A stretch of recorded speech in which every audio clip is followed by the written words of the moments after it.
This Queen's Speech, the government's faced with the twin challenges of the cost of living crisis and a climate crisis in a period where we're emerging from the greatest pandemic in 100 years. The Times call for a big, brave response, ensuring we have a game-changing policy that will make us energy secure with rapid decarbonisation, weaning us off gas. At the same time, with rising prices and stagnant wages, people needed relief, especially on the most essential bills, including energy, water, housing and transport. The measures over the last few months and in this Queen's Speech feels like the government abandoned COP26 as soon as the doors of the SEC were closed.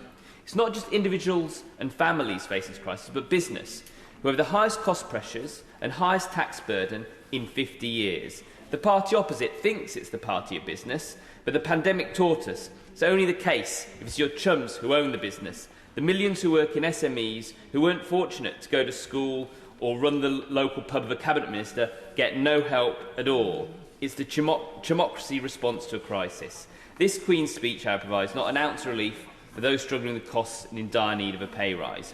To meet the proposed challenge, we need an energy security bill, which is a quantum leap in ambition to what the government have provided so far.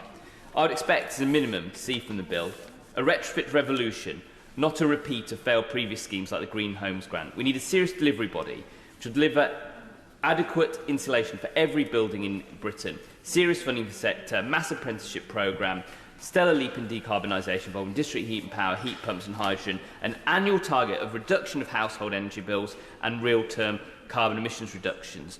The future systems operator needs to have real teeth to be able to create a two-way smart grid, take advantage of battery storage and home electricity generation. We need to deliver the much-needed windfall tax on energy, as nearly everybody, particularly on this side of the chamber, has called for. But we need to go further. We need measures on energy price cap, which need to be real and offer real protection. The current cap doesn't balance excessive energy producer profits against costs.